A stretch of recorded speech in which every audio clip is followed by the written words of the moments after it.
Hey everybody, it's Never the Chess here, and I want to go through a game I had. It's like an analysis of the game, hoping to basically get some assistance on how to play better, what I could have done, what I could have done better. And in this video, it's pretty much just me sort of reading out what I've already put in my study here, which I'll share the study in the description and all that sort of stuff, so anybody can come and have a look at it. So I'll just get to it now. Basically, it's a study of like a 1,100-ish game, by the way. He's 1,267. I'm ranked 1173. So he led with f4. I hadn't actually seen this opening before, and I didn't really know how to respond. So what I did was I pushed d6. I just felt it was like a safe sort of reaction. I hadn't actually seen this f4 opening before. Then he's played f3. I won't go through every single move, just the ones that I think are sort of important enough to cover. Right here we can see there's like it's the start of like a short series of moves where the computer recommends pushing the pawns for both sides, with one little exception. But I rarely feel it's actually safe to push the pawns, and I find I'm too passive with them. So any sort of help or advice with that sort of thing would be great. I always feel like if I was to push a pawn, it'd get taken, then I'd just lose the pawn. So why would I push the pawn? I'll just skip through a few moves here. These ones aren't too important. Now here, he's captured me on f takes e5. And then I have played my queen takes his queen, going for the trade. I traded queens here because I feel it puts me slightly ahead, since now my opponent will have to recapture with his king, and now he can't castle. In sort of true beginner fashion, I immediately either forget or otherwise sort of fail to capitalize. I should castle next move, but I don't. Like, my whole reason for doing this queen trade was to stop him from castling so that I could castle safely, and then I didn't even castle the next move. It's just silly. So he takes it, and then what I did was play knight to d5. Now this knight to d5 move is brainless. It shifts the game from winning for black slightly to winning for white slightly. It accomplishes nothing except getting my knight to safety. So although there's no immediate threat to the knight, I should have just castled here. I should have just castled. Like it does get the knight from here, but I still should have castled. That was the reason I did the queen trade. It's like I've just immediately forgot my plan. It's just beginner stuff. He does a king to e2 move here, which I didn't really understand.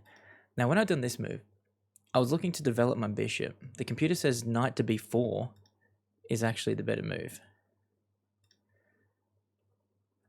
So my thought was just to develop the bishop and castle kingside in the future. I don't think the bishop to b4 serves any purpose. It's not attacking anything. It's not defending anything. A better move might have been to put, bishop to c3, as that at least pressures the e3 pawn. So if I played bishop to c3 instead, where are we?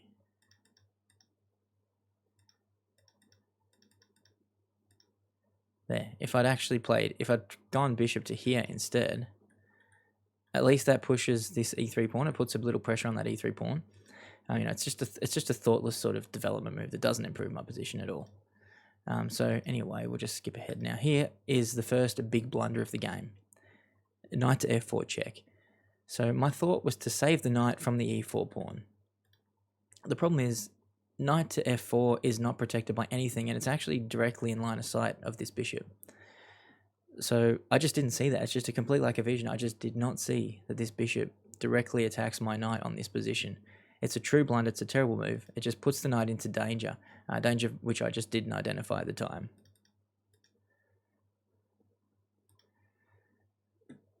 And also the check it delivers is just lacking in purpose. I believe at the time, I thought the bishop on b4 cut off some squares for the bishop to retreat to, and that was good enough reason to play knight to f4, but it's just a terrible, terrible move. The lesson to be learned here, I think, is vision. Like, look at what the opponent can do after I make my move. Is my piece able to be attacked? Is it protected? Is it improving my position? Or is it just a brainless move or a check that serves absolutely no true purpose? Now here, I'll just go back and move here. Here, my opponent didn't actually see the bishop takes f4. He didn't see it. He didn't do it. He moved his king down to here. This demonstrates that players at my level just lack chess vision, myself included. Now right here, I've played g5, which is another bad move. g5, sorry. It protects the knight at f4, but it serves no other purpose and is actually just left hanging. My opponent could play knight to g3 next move. It actually said, the computer says that's the best next move, and take this pawn for free. A better move might have been knight to g2 check, which I'll just go here and show what this might have been. There it is, see? Knight to g2 check. Takes this pawn and puts him in check.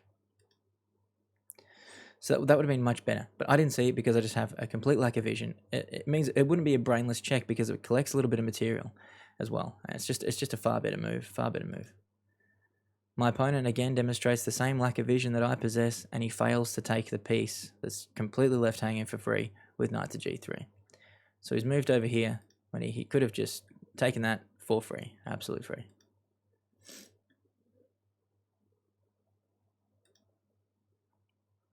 Now here I spot the best move this time around, capturing a hanging pawn and delivering a check at the same time.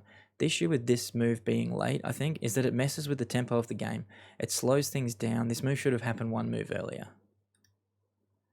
Just skip through a couple of moves here because they're not too great. Now this one, he plays h3. My opponent once again doesn't see this hanging pawn. Knight to c6 would have been ideal. Instead, he pressures my bishop on g4 with h3. So if we go back here, he could have just taken this pawn. It's just left there for free. He didn't see it.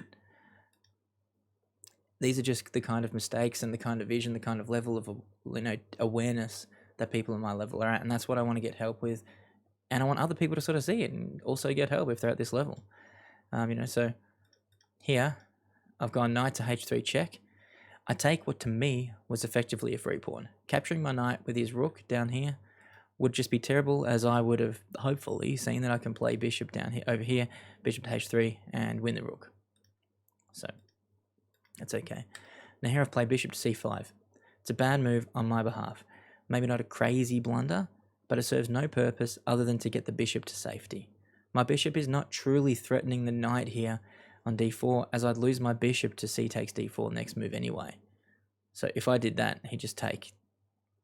That's not really a real threat, A better play would have been bishop to e2. e2 right here. That's better. That would have got my bishop all the way, completely to safety.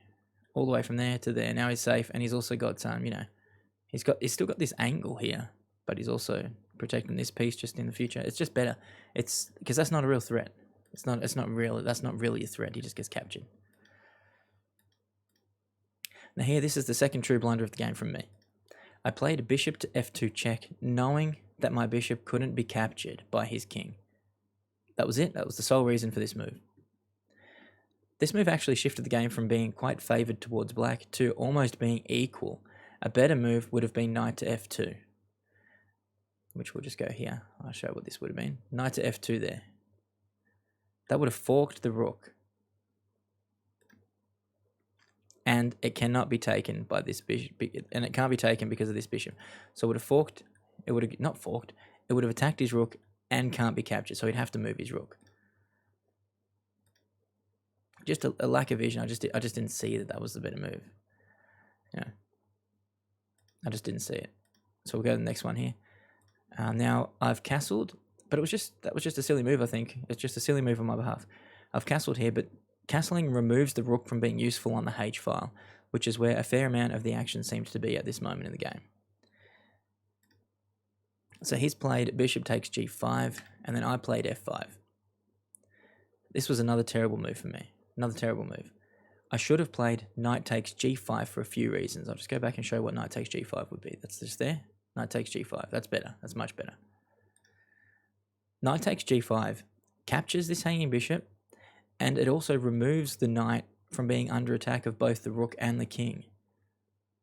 Both the rook and the king. If I had done that move, these two pieces are no longer attacking my knight. So it's just a way better one. I just suffer with night vision specifically.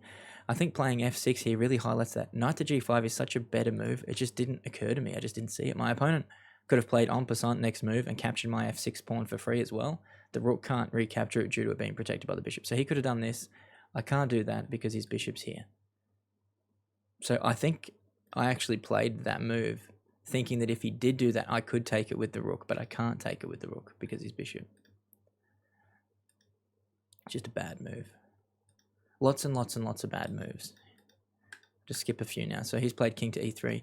Then I played rook to f5, which was terrible. This was an absolutely terrible move. I didn't see it at the time. This is more evidence of my atrocious night vision. My idea with rook to f5 was to fork the bishop and pawn, but there's a couple of issues with this. The first is that it's not really a fork. The e5 pawn is protected by the knight, so I can't take that anyway. It's not really a fork. That one's not really under attack by my rook. So it could just move this bishop and sort of dissipate this threat anyway. The second issue is that it walks directly into a knight fork. My opponent can and does play knight to e7 check, forking the rook.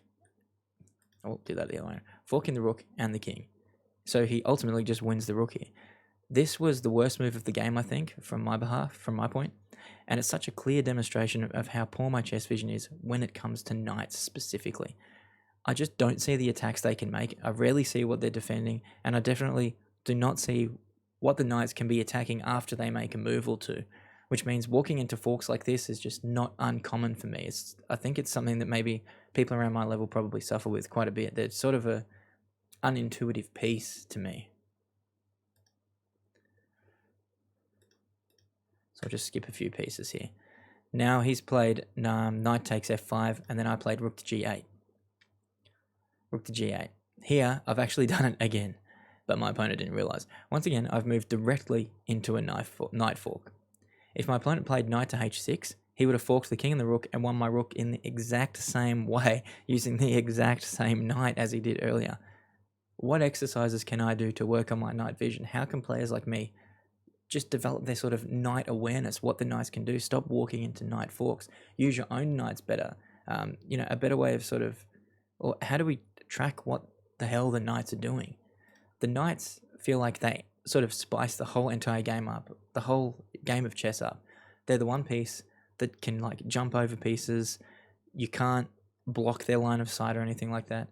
They really add like a little bit of magic to the game, and sort of in that sense, they're not very intuitive is the only real word I can think of here. They're not very intuitive to keep track of and to use and to defend against properly. Would really love some sort of help with the knights. Just skip through a few more moves. Now he's played knight to c4, then I played rook to d8. My opponent failed to see the knight fork, as did I, for like 3 moves straight, and now I move my rook to a new position after finally seeing that fork, and straight into the firing line of this bishop. Straight into that bank, or like directly there, exactly where the bishop is aimed. This is just another enormous blunder, and against anyone that wasn't my rank, this would be just losing a rook for nothing. Absolutely nothing. Nothing can recapture that rook that I have. None of my pieces can do anything about that. Nothing. There's just nothing. It's a rook that should have been lost a long time ago, in my opinion. That should have been gone multiple moves ago, when I walked into that knight fork. He plays knight to c8, knight c to e3. So my opponent didn't see the bishop attacking the knight. I did, and I played rook to d2, looking to pick up the pawn on b2 if possible. There, I should say. This one, I was aiming for this one. Just so happens that was the best computer move as well, which is, kind of cool. So we shift forward. He plays knight to h6, finally seeing this knight move, but he's a little late. He didn't get the fork because I'd already moved my rook. Skip through a few moves. Now, this little part here, I actually foresaw this whole thing from here, from this point. I knew I was going to promote this pawn. I knew I was, and I do feel kind of good that I spotted how this part of the game was going to pan out. So he took knight takes f1, then I played rook to d1, he takes it with his rook, then I recaptured it with my queen. I knew that was going to happen. Then he plays knight to e3. I actually saw that whole turn of events in my head. I knew how that would fill out. It was kind of forced. I understand that. I wrote that in my notes here.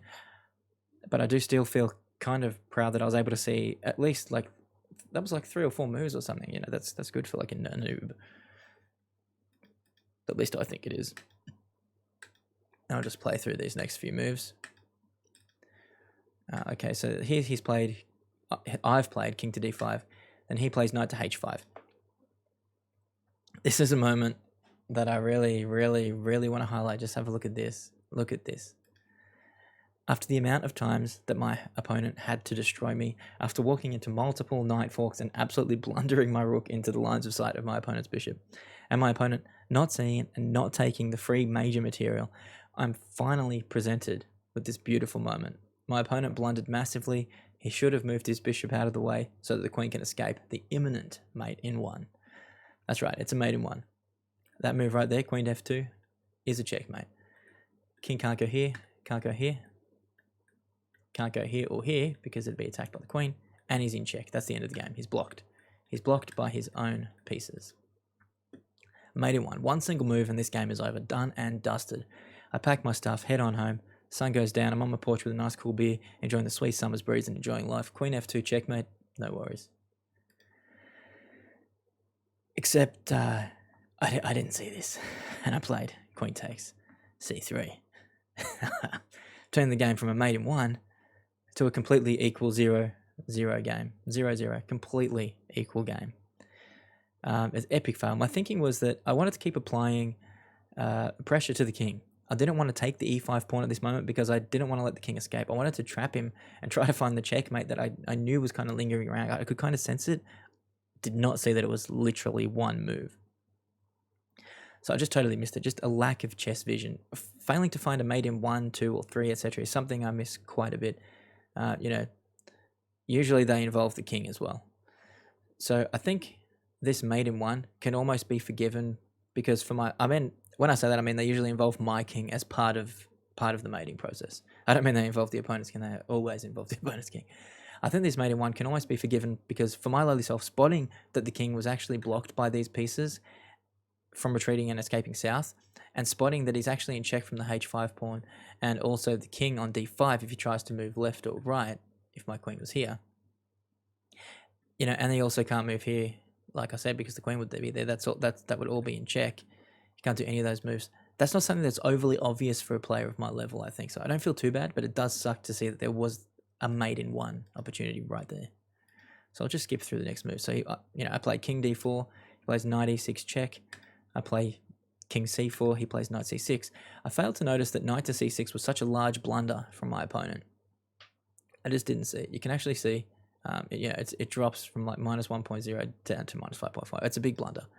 I failed to notice this. The computer shows that queen h3 was my best move to follow this blunder up with. It's not what I played. I just didn't realize how much knight to c6 was a bad move. It's just a lack of my chess vision. Knight to c6 attacks my a7 pawn, but it doesn't really accomplish anything else. If I'd played queen to g3, which would be here, but this actually wants me to go all the way to queen to h3. Queen to h3 was better. If I'd played queen to h3, I've just wrote this wrong, my opponent would have been in a really bad position. The king, if this was there, the king would be boxed in. Like he can't move up here. Obviously can't move there. He can't move there. He can't move there. He's only got one spot. He's not in check. He can't just stay there, but he's quite boxed in. That would open up an angle for me to take the hanging knight on e6. So if I was here, I could come down here and take this knight for free. So the king's pretty much boxed in there, and I've got this is just left completely hanging. I didn't spot this. I didn't spot it. So what I've done here was maybe the move that I'm just absolutely the least proud of in this whole game. I played h4, not knowing what to play. These are the types of moves that I really want help with. It was actually this move in particular that sort of made me want to actually create a video about this. When I don't know what to do, when it's not obvious, what should I be doing? Even in lacking the chess vision, even if I'm missing mate in ones and blundering rook moves, there are moments where the best move, or really any good or great move, just is not obvious to me. What sorts of things should I be asking myself here? Playing h4 was a complete non-move from me. I knew that the bishop would take it, but I didn't see any point in moving any of my other pieces at the time. I just didn't know what to play. h4 was just a move because it was my turn to play a move. It's as simple as that. In those situations when the path forward isn't obvious or it's not coming intuitively, what questions should a beginner like myself be asking? My own answer to this is look to improve the position. Playing h4 actively worsens my position. It gives the opponent a free pawn and doesn't accomplish anything else. Another option I'd see is a6, which is here. At least it's not giving up a pawn for free. It's still a mindless move, but it pushes a pawn up a spot. It doesn't put the pawn in any danger. It's a better move than h4 in this situation for sure, which just gives the opponent the pawn for no reason. Another option could be queen to a3. Queen to a3. This ensures that the king can't escape south because I maintain this this file or rank. I'm not too sure what I think their ranks. I think their ranks going that way. It maintains this rank, vision on this whole rank, and it threatens to take this pawn on the next move, the a4 pawn. At least this way, I'm the one that's getting the free pawn and not the opponent. These situations where I don't really have a sense for the best move appear quite often, and I'm sure other beginners or other people around my level or even lower, maybe even higher, would love some help with moments like this. What do we do when the path forward just isn't obvious to us? Like, what are the questions that we can be asking to sort of make the path forward become a little more obvious? How do we sort of light it up? So eventually we get to a point here. So we've got queen h3, bishop g5, queen takes e6, a5, queen takes c6, king to f5. This I didn't realize was such a big opponent from my opponent, big blunder from my opponent. I didn't notice it at the time. Going from losing by 7.7 center pawns to it becoming a mate in 14. A mate in 14 is just way too far out for a beginner like me to spot, but I do feel like queen to f3 should have been a move that I spotted because it looks and feels like a better move. It just looks and feels like a better move than king to d3, which is what I played. I feel that even though I can't foresee this mate in 14, I should have at least sensed that queen to f3 was more dangerous and forcing. At the time, I did actually see the move. I just didn't sense the danger that it brought with it. I thought if I played queen to f3, the king can just escape by hiding behind his pawn or his bishop, like he'd just do one of those moves. So I felt like it would just be a brainless check. But it was actually the best way to capitalize on this massive blunder that my opponent played, if I actually had the chess vision to play it. At this point in the game, and for the next few moves, the computer shows that I have a huge lead. I knew I did as well because I had the queen, but I didn't know how to convert this position into a win. I didn't know how to actually get into a winning position from here because the king was protected by the other pieces from my beginner perspective. If I played that, I didn't know how to checkmate this guy because I knew that he could just hide behind his pieces. And then how do I actually get in there? Like, how do I get there? If I guess in hindsight, if I went there and he went there, I could have. I don't know what I could have done. I was going to say I could have taken this, but I can't. It doesn't work. If he went there, I could have maybe put him into check here and then taken that. If he went there, I guess I could have went here and put him into check and taken that. So I think even without seeing the mate in 14, I still should have seen that I could have picked up material from this position by playing this move. I did see the move. I just didn't sense that it was actually a really dangerous move. So what I did was I played king to d3. He plays e6. I play c4. He plays king to f6. I play queen to a8, which was a big blunder from me. My thinking was I wanted to stop the incoming promotion. He plays e7, queen to f3 check, king to e6, queen to c6 check, king to f7, and then I played c3, which the computer says was a massive blunder. It says it was a blunder. It goes from minus 7.6 center pawns to a complete tie. It goes from leaning towards black to just being an absolute tie.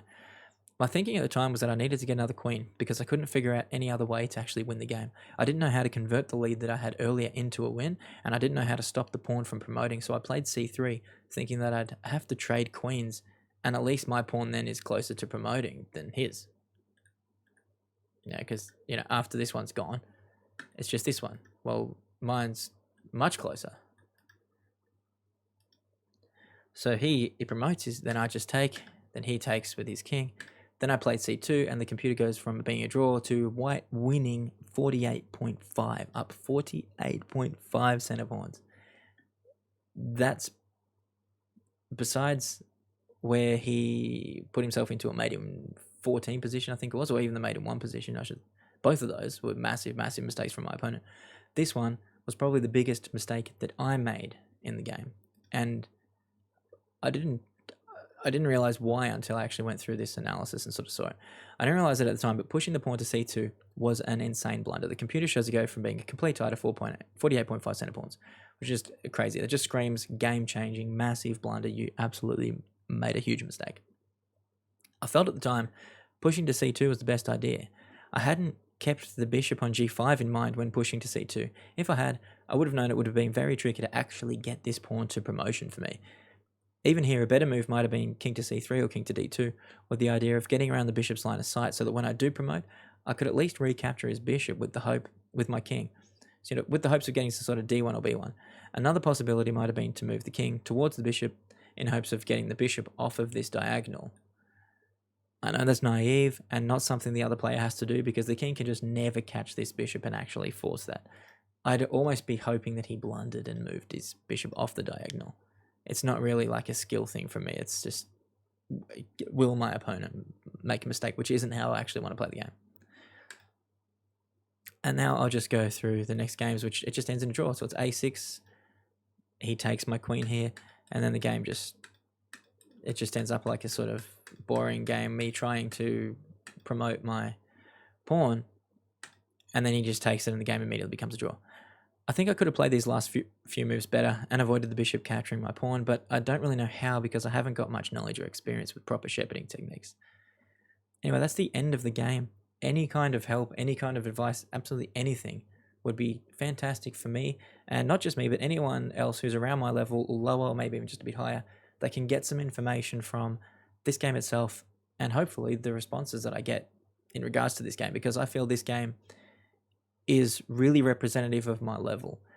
So when I went through the learn through your mistakes thing, there's a little learn from your mistakes feature in Lichess, and it said 20 of my moves were ones where I could learn from my mistake, and I went through them. 20 moves. The game only has 66 moves. That's nearly 1 in every 3 moves is a mistake or a blunder of some sort. It's the wrong move. 1 in every 3 moves is the wrong move. That's actually sort of higher than my average. My average when I go through them tends to be about 1 in every 4. It tends to be more like, like 10 mistakes in like a 40-something move game. So this game is maybe a little worse than my level might represent normally, but I still felt like, because it ended in a draw and I had some huge blunders, some real issues with lacking vision, sort of knight stuff specifically, I thought this was just such a great game that I think I could get a lot of information from other people's perspectives. So that's it from this video. Help us out if you can. See you later.